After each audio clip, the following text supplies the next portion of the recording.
अस्सलाम वालेकुम व्यूअर्स, मैं हूं शाकिर सोलंकी।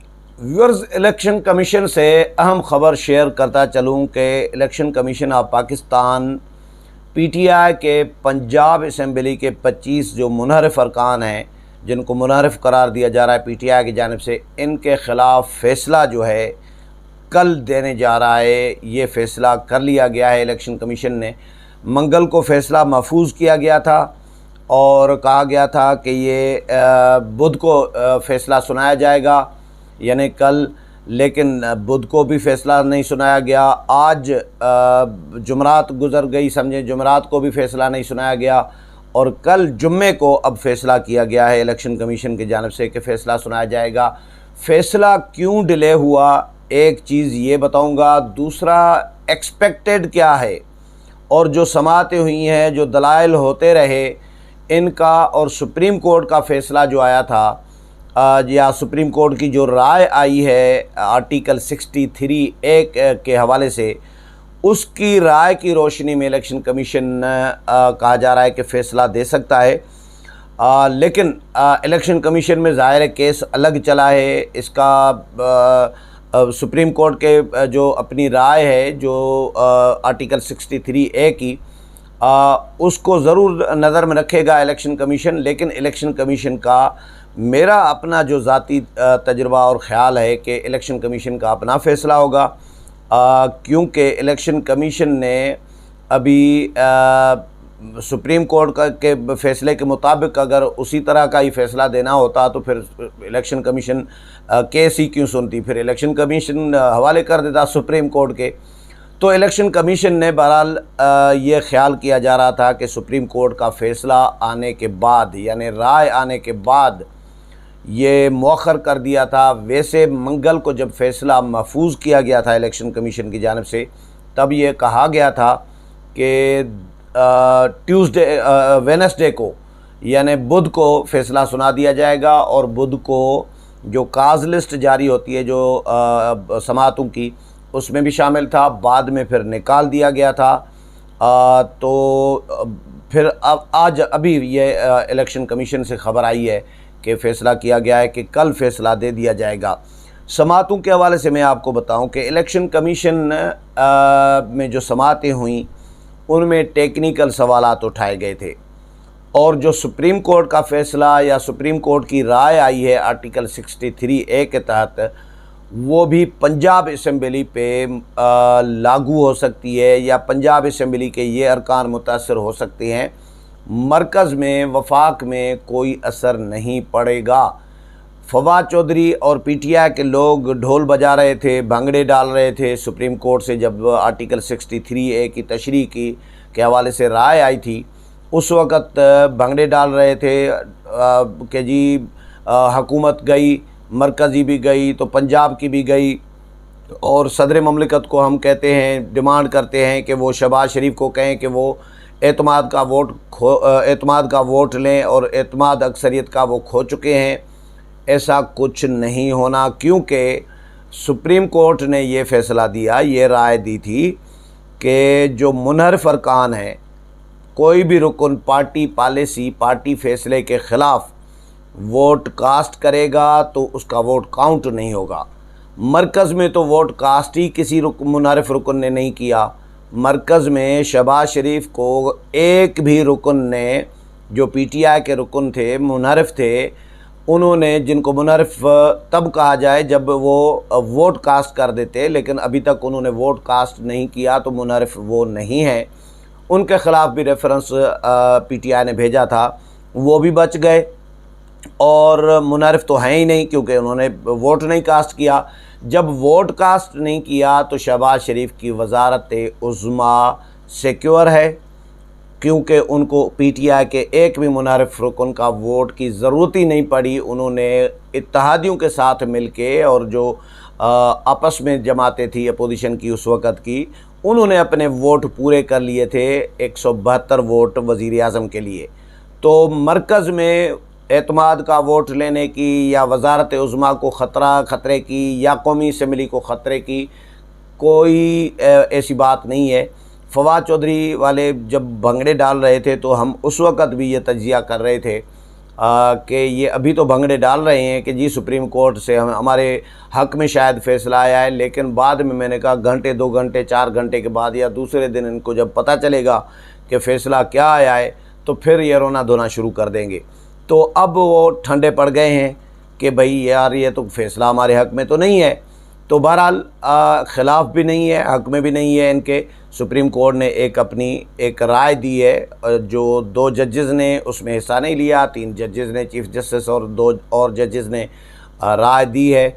2 ने इख्तलाफ किया है कि भाई ये हमारा मैंडेट नहीं है, सुप्रीम कोर्ट का मैंडेट नहीं है कि हम इस मामले पर राय दें। और ये इस तरह है कि जिस तरह आइन को रीराइट करना, तो आइन को रीराइट करना हमारा मैंडेट नहीं है, ये पार्लियामेंट का मैंडेट है। 2 जजेस का ये ख्याल था, मौक़िफ़ था, इसीलिए उन्होंने राय नहीं दी। बाकी 3 जजेस ने अपनी राय दी है। इसको आप कहा जा रहा है कि फ़ैसला भी नहीं कह सकते, इसको राय कह सकते हैं।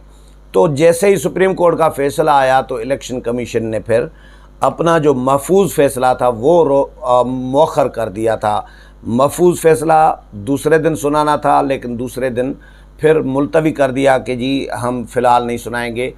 तो ये ख्याल किया गया कि इलेक्शन कमीशन शायद सुप्रीम कोर्ट के फ़ैसले को नज़र में रख कर उसके मुताबिक अपनी को लाइन बनाना चाह रहा है, या अपना को माइंड बनाना चाह रहा है इलेक्शन कमीशन, या अपना फ़ैसला देना चाह रहा है। लेकिन 2 दिन गुज़र गए।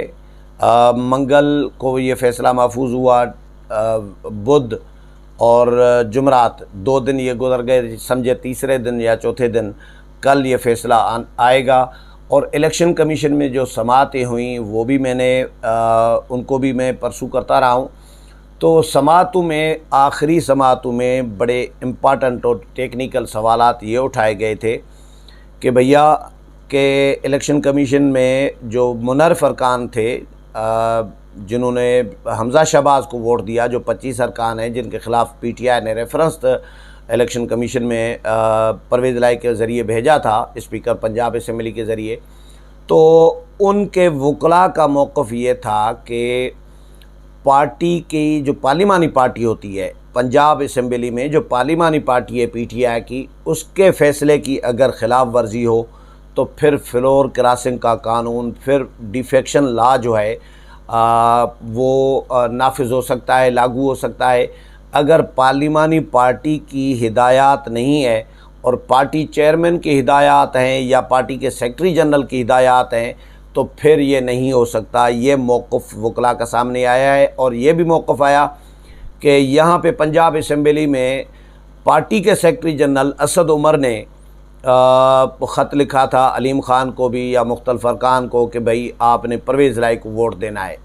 तो उस ख़त की आइनी तौर पर कोई हैसियत नहीं है, क्योंकि पार्लिमानी पार्टी अलग चीज़ है और बाकी पार्टी अलग चीज़ है। मैंने पहले भी बताया था, फ़र्ज़ करें मिसाल के तौर पर नैयर बुखारी साहब पीपल्स पार्टी के मरकज़ी सेक्रेटरी जनरल हैं, लेकिन वो पार्लियामेंट के मेंबर नहीं है, कौमी असम्बली के मेंबर नहीं है। अगर वो कौमी असम्बली में अपने मेंबरान को हुक्म जारी करें कि आपने फ़लाँ शख्स को वोट देना है और वो नहीं देते तो फिर उन पर डिफेक्शन लॉ नाफिज नहीं हो सकता, कानून नाफिज नहीं हो सकता फ्लोर क्रॉसिंग का, क्योंकि नैयर बुखारी साहब पार्लिमानी पार्टी नहीं है, नैयर बुखारी साहब पार्लिमानी पार्टी का हिस्सा नहीं है। इसी तरह असद उमर पंजाब की पार्लिमानी पार्टी का PTI का हिस्सा नहीं थे, इसीलिए उनके ख़त की कोई कानूनी हैसियत नहीं बनती। ये दलाइल थे जो राय आ रही थी वकला की।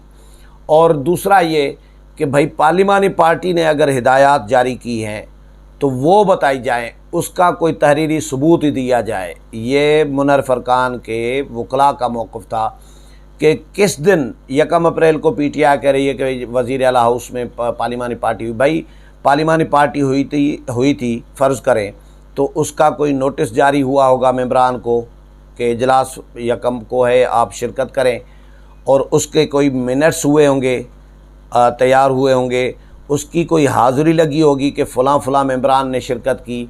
अगर ये सारा रिकॉर्ड, उसका कोई फ़ैसला हुआ होगा जो तहरीर किया गया होगा, तो वो सारे दस्तावेज़ जो है, सबूत जो है, वो पेश किए जाएं इलेक्शन कमीशन में। और दूसरा ये कि फ़ैसला ये किया गया कि जी परवेज़ लाई को वोट देना है। अगर परवेज़ लाई उस इजलास में शरीक हुए हैं, PTI के पार्लिमानी जो मुबैना पार्लिमानी पार्टी का जो मुबैना इजलास हुआ 1 अप्रैल को वज़ीर आला हाउस पंजाब लाहौर में, तो परवेज़ लाई अगर उसमें शरीक हुए हैं तो वो PTI की पार्लिमानी पार्टी का इजलास कैसे हुआ? फिर तो PTI की पार्लिमानी पार्टी का इजलास नहीं हुआ ना, कि अगर दूसरी पार्टी का कोई शख्स उस इजलास में शरीक होता है, परवेज़ लाई काफ लीग के लीडर हैं, तो वो अगर PTI के पार्लिमानी पार्टी के इजलास में शरीक होते हैं तो ये PTI की पार्लिमानी पार्टी का इजलास नहीं हुआ, ये फिर इत्तेहादियों का इजलास हो गया, समझे। तो इसलिए इनका टेक्निकली PTI के वकील भी परेशान हुए थे, फैसल चौधरी या जो नाम था, उन्होंने ये कहा था इलेक्शन कमीशन में आखिरी समाअतों में कि केस में कुछ नहीं है लेकिन हमें टेक्निकली फंसाया जा रहा है। ये फंसाया की बात उन्होंने की है, जो मेरे पास चीज़ें सामने आई थी, टिकर आए थे, तो फंसाया जा रहा है हमें टेक्निकल सवालात में। तो टेक्निकली PTI ने मार खाई है। अब इलेक्शन कमीशन पे डिपेंड करता है कि इलेक्शन कमीशन क्या फ़ैसला देता है। ज़ाहिर है सिर्फ ये दलाइल नहीं हुए, तो ये तो मैंने टेक्निकली 2-4 नुकात आपको बताए। दूसरा टेक्निकली एक ये भी है कि जी PTI के जो मुनहरफ अरकान के जो वकला हैं वो कहते हैं कि भाई PTI क्लेम कर रही है कि जी 1 अप्रैल को वज़ीर आला हाउस में इजलास हुआ है पार्लिमानी पार्टी का, लेकिन हाज़िरी रजिस्टर वज़ीर आला हाउस का जो रिकॉर्ड है हाज़िरी का, वो ये बता रहा है कि 1 अप्रैल को वज़ीर आला हाउस में एक भी MPA नहीं आया, एक भी रुकन पंजाब असम्बली दाखिल नहीं हुआ, इंटर नहीं हुआ। ये भी क्लेम किया गया मुनहरफ अरकान के वकला की जानिब से। इसके अलावा एक और टेक्निकल सवाल उठाया गया PTI के मुनहरफ अरकान के वकला की जानिब से कि भाई PTI कह रही है कि वज़ीर आला का इंतखाब हुआ ही नहीं है, उस्मान बुज़दार वज़ीर आला हैं, अभी तक उनका इस्तीफ़ा मंजूर भी नहीं हुआ, और इलेक्शन भी जब इस्तीफ़ा मंजूर नहीं हुआ तो वज़ीर आला हैं, जब उस्मान बुज़दार ही हैं, और जब उस्मान बुज़दार वज़ीर आला हैं तो फिर हमज़ा शहबाज का इलेक्शन कैसे हुआ? ये इलेक्शन हुआ ही नहीं है, ये PTI क्लेम कर रही है। तो PTI के मुनहरफ अरकान के वकला ये कहते हैं कि भाई जब PTI के ये कह रही है एक तरफ के इलेक्शन ही नहीं हुआ वज़ीर आला का, तो फिर ये 25 अरकान के ख़िलाफ़ रेफरेंस किस चीज़ का लेके आए हो, किस बुनियाद पर लेकर आए हो कि इन्होंने इन्हराफ़ किया है? इन्होंने फिर इन्हराफ़ कैसे किया? जब इलेक्शन ही नहीं हुआ वज़ीर आला का तो इन्हराफ़ कैसे हुआ? तो ये टेक्निकल सवालात उठाए थे समाअतों में। अब इलेक्शन कमीशन के सामने पूरा केस की हिस्ट्री और फ़रीक़ैन के दलाइल, फ़रीक़ैन के वकला के दलाइल, पूरा सारा कुछ सामने है। और जो सुप्रीम कोर्ट का फ़ैसला या सुप्रीम कोर्ट की जो राय है वो भी इलेक्शन कमीशन के सामने है। अब इलेक्शन कमीशन ने 2-3 दिन इसका पूरा जायज़ा लिया है इस केस का, और सुप्रीम कोर्ट की जो जजमेंट या सुप्रीम कोर्ट की जो राय आई है उसका भी जायज़ा लिया है इलेक्शन कमीशन ने। तो 2 दिन मौखर भी किया था फ़ैसला। अब कल इलेक्शन कमीशन फ़ैसला देने जा रहा है, और लोगों की, पूरी कौम की नज़रें अब इलेक्शन कमीशन पे लगी हुई हैं कि इलेक्शन कमीशन क्या फ़ैसला देता है। दूसरी ये बात कि जो सुप्रीम कोर्ट ने फ़ैसला दिया है उसका भी इतलाक़ कब से होगा, इसका भी अभी तक कन्फ्यूजन है, अभी तक कोई चीज़ क्लियर नहीं है। सुप्रीम कोर्ट ने अपने फ़ैसले में अभी तक नहीं लिखा कि ये जो गुज़श्ता जो कुछ हुआ गुज़श्ता दिनों जो तब्दीलियाँ आई, इन पर भी इतलाक़ होगा या आइंदा के लिए पार्लियामेंट कानून साजी करे और आइंदा के लिए ये रोकथाम की जाए। ऐसा कोई फ़ैसला सुप्रीम कोर्ट से भी नहीं आया। और अब सुप्रीम कोर्ट अगर नहीं हिदायत जारी करती तो फिर ये हुकूमत का इस्तेकाक होगा, हुकूमत की ज़िम्मेदारी होगी कि हुकूमत तय करेगी, कानून साजी करेगी पार्लियामेंट में कि ये कब से नाफिज़ुल अमल होगा सुप्रीम कोर्ट का फ़ैसला या राय जो है, आइंदा के लिए हो या माजी पे भी हो। तो ज़ाहिर है मौजूदा हुकूमत फ़ैसला करेगी तो माजी पे तो नहीं करेगी, वो तो आगे के लिए करेंगे। आगे कब से होगा ज़ाहिर है ये तय करना पार्लियामेंट का और हुकूमत का काम होगा। तो PTI को मेरा ख़्याल है अभी तक तो कुछ नहीं मिला, लेकिन इलेक्शन कमीशन के फ़ैसले के बाद क्या बनता है, अगर इलेक्शन कमीशन सुप्रीम कोर्ट का ही फ़ैसला फ़र्ज़ करें उसके मुताबिक फ़ैसला दे रहा है, तो फिर इलेक्शन कमीशन की अपनी आज़ादी, अपना केस सुनना, इस पे भी सवालात उठेंगे। लेकिन मैं इस पे मज़ीद कोई राय नहीं दूंगा, इंतज़ार करने का मशवरा दूंगा कि इलेक्शन कमीशन के फ़ैसले का इंतज़ार किया जाए कि कल इलेक्शन कमीशन क्या फ़ैसला देता है। जो भी इस हवाले से अपडेट होगी वो भी आपके साथ शेयर करूँगा। मेरे प्रोग्राम पसंद आया होगा, अगले प्रोग्राम में फिर मुलाकात होगी। तब तक इजाज़त चाहता हूँ। अल्लाह हाफ़िज़।